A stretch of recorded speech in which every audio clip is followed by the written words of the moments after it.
सिंध हुकूमत के फैसलों की वजह से यहाँ पर आटा 160 रुपए से 180 रुपए तक फरोख्त हो रहा है। एमक्यूएम के बाइकाट की वजह से जमात इस्लामी को 3 सीटें मिली और एमक्यूएम बाइकआउट में कौन ले गया? नहीं, बाइकाउट में कौन ले गया? मजबूर है। पीपल्स पार्टी ने धोखा कैसे दिया? आज तक उसको बोलते रहे कि प्लीज इलेक्शन लड़ लो लड़ लो लड़ लो, वो कहीं और कुछ और देख रहे थे, उनसे धोखा किसने दिया? धोखा किसने दिया? क्या धोखा दिया? हीरो उसको कह सकते हैं जिसने हीरो जैसा करैक्टर अदा किया। अगर वो जाए अदालतों का सामना करे, मेरा हीरो है।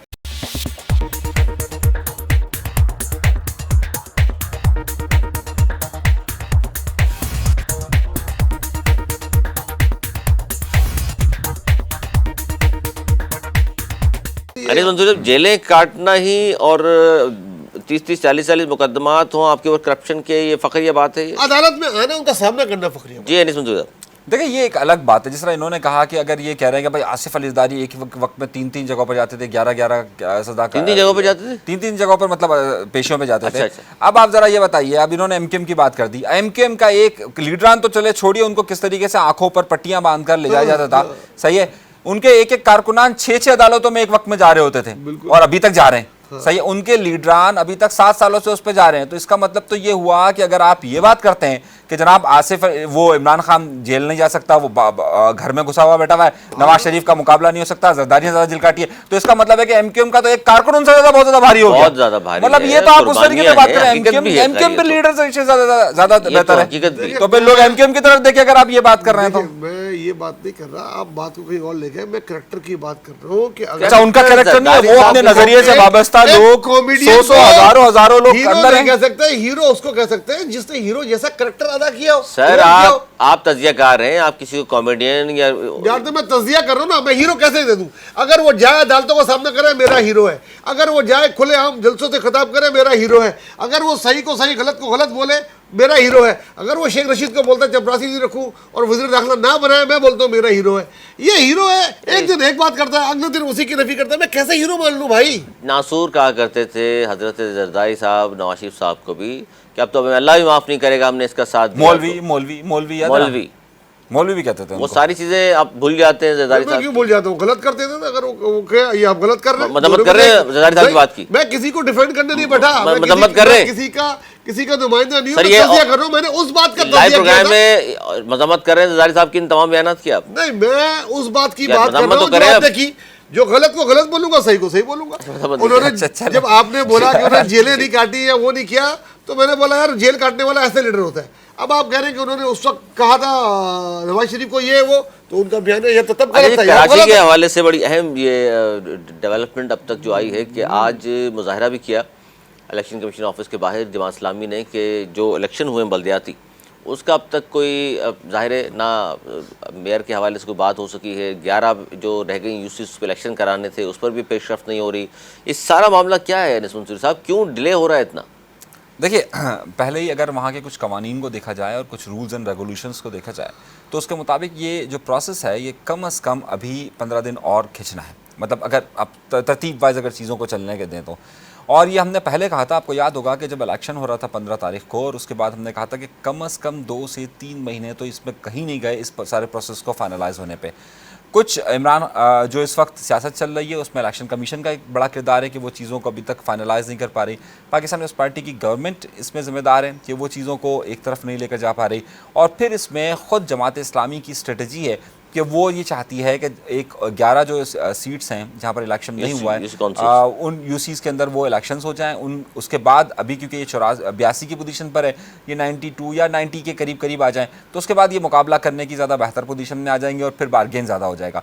तो जहाँ ये ख़ुद जमात इस्लामी भी ये चाहती है कि वो 11 नशस्तों पर पहले इलेक्शन हो जाए, यानी 11 यूसीज़ के अंदर पहले इलेक्शन हो जाए और उसके बाद मामला करें। तो दरहकीकत जमात की सियासत है, जमात उस सियासत को उसी तरफ लेकर जाना चाह रही है कि किसी भी तरीके से हम अपनी अक्सरियत को ज़ाहिर करने के बाद बेहतर बारगेन पोजीशन पर आ जाए। पाकिस्तान पीपल्स पार्टी ये चाहती है कि ज़ाहिर उनके पास भी सादा अक्सरियत हासिल नहीं है, उनके पास एक अच्छे नंबर्स हैं लेकिन सादा अक्सरियत नहीं है कि जिसकी बुनियाद पर वो मेयर ला सके। अब उनके लिए 2 ही ऑप्शन है, या तो वो जमात इस्लामी के साथ इत्तेहाद करे या पीटीआई के साथ इत्तेहाद करे। पीटीआई के साथ वो जाएंगे नहीं, और जा भी सकते हैं, जरदारी साहब का कोई भरोसा नहीं है, जरदारी साहब कहीं पे भी जा सकते हैं। अगर उनको लगेगा कि पीटीआई, अभी वो तो मना कर रहे हैं मुख्तलिफ इंटरव्यूज़ के अंदर, लेकिन जब उनका दिल चाहेगा तो वो चले जाएंगे। वो उनके लिए वो बात नहीं है, जहाँ उनको समझ में आएगा कि मेरे लिए सेटअप अच्छा है, ये उसूल नजरिया कुछ नहीं है, कहीं भी हो सकता है बात। नहीं, उन्होंने कहा है कि ये जो सियासी बातें होती हैं ये कोई कुरान और हदीस थोड़ी होती है। हाँ, ये कहा तो वो उनका उस पर कायम है, वो अपनी इस बात पर बदस्तूर कायम है। वो नवाज शरीफ की मुखालफत में एकदम जाएंगे, फिर उनकी हिमायत में चले जाएंगे, वो इमरान खान की मुखालफत में जाएंगे, हिमायत में चले जाएंगे, वो मौलाना फजल रहमान साहब के मुतालिक बिलावल कुछ कह देंगे, बाद में उनके साथ बैठे होंगे। उनके लिए ये सारी चीज़ें नहीं है। तो ये देखिए, अभी इसमें प्रोसेस थोड़ा सा लंबा होगा और थोड़ा सा वक्त लगेगा।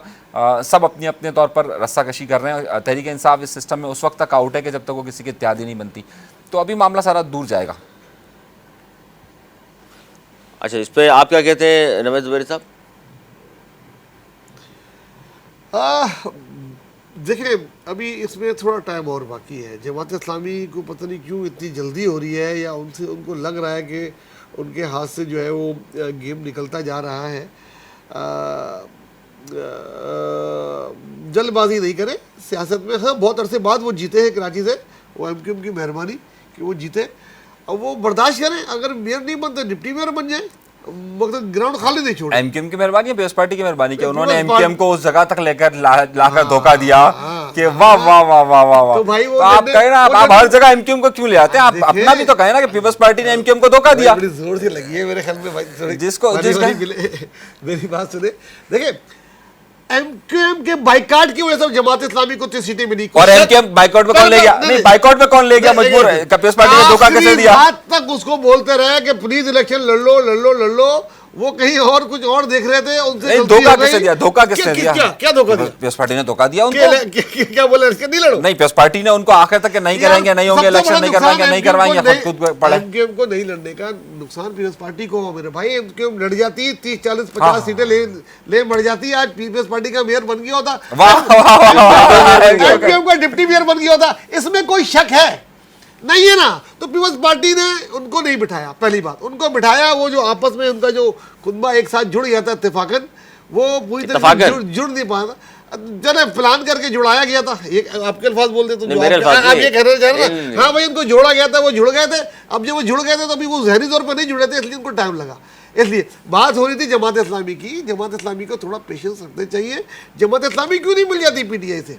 पीपल्स पार्टी ऑफ कोर्स, अगर पीपल्स पार्टी को लगा कोई ऐसा मौका है, सियासत में कोई अजनी दुश्मन नहीं होता, कोई दोस्त नहीं होता, कोई इंडिया पाकिस्तान की जंग नहीं है। सियासत यही होती है कि आपको आगे जाके लोगों को ज्यादा से ज्यादा फायदा देना है। उसके लिए अगर आपको किसी से हाथ मिलाना पड़े तो कोई मतलब। पीपल्स पार्टी ने बहुत फायदा दिया है लोगों को, सबको किसको फायदा? आम लोगों को। नहीं, पीपल्स पार्टी ने आम लोगों को क्या फायदा दिया है? आज आप देखिए, पूरे पाकिस्तान के अंदर इस वक्त जो आटे की कीमत है, उसके मुकाबले में सिंध में आटे की कीमत बहुत ज़्यादा है। जो बिजली की कीमत है, बिजली की कीमत दूध की कीमत है, दूध की कीमत है। आप तमाम चीज़ों की कीमतें देख लीजिए, जो कि बहुत ही ज़्यादा पाकिस्तान से सबसे ज़्यादा कराची में क्यों होती है और सिंध गारमेंट। अच्छा, एक बड़ी अहम चीज़, चले ये आपने बात छेड़ दी है, तो आज शहबाज शरीफ साहब के हवाले से मरीम साहिबा ने ऐलान ये किया, उस पर मैं आप दोनों के कमेंट चाहूँगा क्योंकि तासुब नज़र आ रहा है मुझे। उन्होंने कहा है कि जी पंजाब में रमज़ान के महीने में शहबाज शरीफ साहब फरमा रहे हैं कि आटा मुफ्त दूंगा मैं। सर, ये सिंध में क्यों नहीं दे रहे? वज़ीर आज़म सिर्फ पंजाब के हैं वो, ये पूरे पाकिस्तान के? पंजाब का है। पंजाब देखिए, मैं तो इस बारे में बहुत श्योर हूं कि आप इस वक्त सिंध हुकूमत को जिस तरीके से छोड़ा हुआ है, खामोश। और नहीं, वफाकी हुकूमत क्या कर रही है इस हवाले से? वफाकी हुकूमत को इसमें सिंध के हवाले से बात करनी चाहिए थी। क्या सिंध में भी वो देगी? सिंध हुकूमत ने को अपने ऊपर छोड़ा हुआ है कि भाई ये गंदम सब्जेक्ट किसका है? सिंध का। सही है।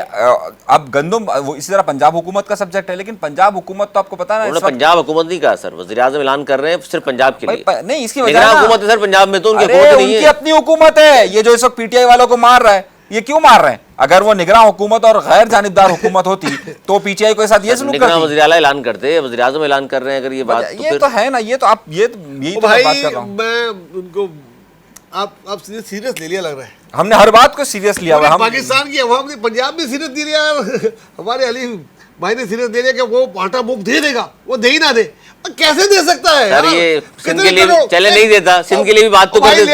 कैलकुलेटर हिसाब लगाओ, पंजाब की अवाम कितने की? 8 करोड़। 8 करोड़, और 8 करोड़ अवाम को आटा मुफ्त देगा। अगर एक को 30 दिन के लिए चलो 25 किलो आटा भी दे दिया तो कितने हो गए? इतने पैसे हैं पाकिस्तान के पास, इलेक्शन कराने के पैसे नहीं है। पंजाब में मुफ्त आटा दूंगा, और बढ़ के मारना उनका काम है, वो मारने दो उनको, उसमें कोई पैसे नहीं जाते। सिंध के जो लोग जो सियासतदान है, भले वो एमक्यूएम के हो, पीपल्स पार्टी के हो या किसी और जमात के हो, ये भड़के मारना सिंध का काम नहीं है, ये उनका है। उनको सिंध का काम यही है ना कि सिंध का काम है कि यार महंगाई हम झूठ बढ़ाती बोल जाए। रहे हैं, हम भी झूठ बोल रहे हैं, क्या वो अरे, लहरें दे देंगे, वो दे अभी देंगे। एक और झूठ Come on देखे, यार। एक और झूठ देखे ना, इन्होंने कहा कि रमजान के लिए हमने आम आवाम को पैकेज दिया है, 5 अरब की सब्सिडी दे रहे हैं। अब 5 अरब की सब्सिडी, 22 करोड़ की आबादी है, 22 करोड़ की आबादी में आप 10 रुपए की सब्सिडी दे रहे हैं रमजान में एक आदमी को। ये मतलब काम देखिए। आप हद देखिए इसकी कि ये जो हमारी हुकूमत है ये कह रही है हमने 4 अरब 4.5 अरब का जो है वो हम दे रहे हैं। ऐसे अरे भाई 10 रुपए की सब्सिडी दे रहे हो पूरे एक महीने की एक आदमी को। शर्म से मर जाना चाहिए कि जिस तरह का ऐलान ये कर रहे हैं। वहां पर मैं कल देख रहा था यूएई के अंदर जितने सुपर स्टोर्स हैं उसके अंदर पूरी दुनिया में- 75% डिस्काउंट पे दिया है सुपर स्टोर्स ने। गवर्नमेंट को तो आप दूर की बात छोड़ दीजिए, अरे भाई, मैं यहाँ आपको- पर अब गुस्सा दिला दिया आप। और सिंध हुकूमत की अब हम कुछ कहेंगे जुबैरी साहब कह देंगे बात कर देंगे। You carry on, I don't mind. मैं ये कहता अभी अब शहबाज शरीफ पे वही रहे ज्यादा अच्छा। नहीं, देखिए ना, वो असल वज़ीर मसला आज़म ये- वही है, आपको भी क्या दिए ये जो 10 रुपए की दी है, वज़ीर आज़म ने दी है सब्सिडी, सॉरी वो आप उन्हीं को बोल रहे थे। मैं उन्हीं को कह रहा हूँ। हाँ, देखिए एक्चुअली आप कह रहे हो उसकी तरफ से सिंध हुकूमत की तरफ ना है। सिंध तो 10 रुपए भी नहीं दे रही। कुछ ना कहे। सिंध तो 10 रुपए भी नहीं दे रही सर। अरे क्या नहीं है आपके पास? आलीशान महलों से लेकर हर चीज आपके पास मौजूद है। वो सिर्फ आप देने देने- आपको। अवाम को दें, अवाम को दें। सर, पहले भाई मैं आपको सिंध बार-बार के बताता हूं, वज़ीर मैं पीपल्स पार्टी रेवेन्यू का ने- नुमाइंदा नहीं हूं, सिंध मैं उनको के- डिफेंड नहीं कर रहा।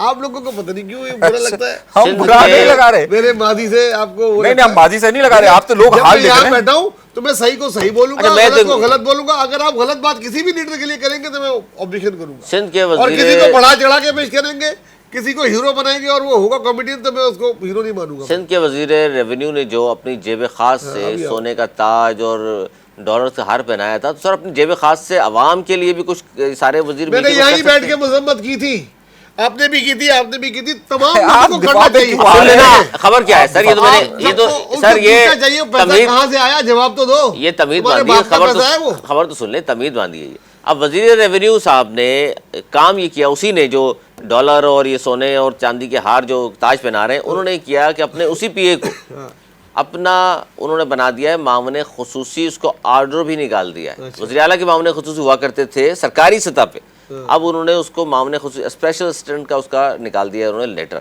अनीस मंजूर साहब, ये पहली बार हुआ है ऐसा कोई वज़ीर भी अपना मामन रख रहा है?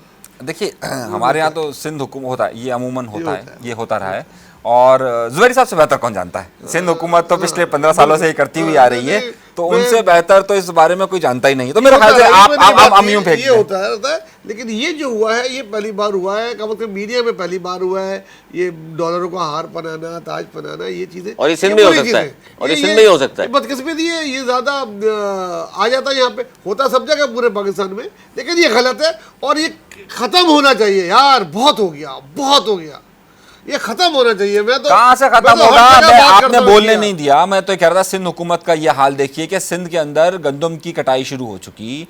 सही है, सिंध हुकूमत के फैसलों की वजह से यहाँ पर आटा 160 रुपए से 180 रुपए तक फरोख्त हो रहा है, कुछ जगहों पर मिल ही नहीं रहा मिल है। नहीं रहा, ना अगर आप गंदम की इन्होंने जो फीमन कीमत रखी थी वो 4000 रुपए रखी, आज पंजाब ने वो कीमत 3200 रुपए तक लेकर गए आज।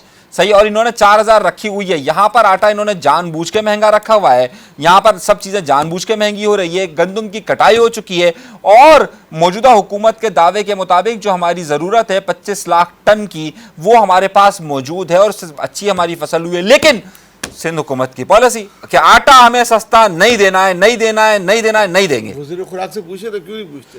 अच्छा मैं जी, बुलाए, मैं भी पूछूंगा।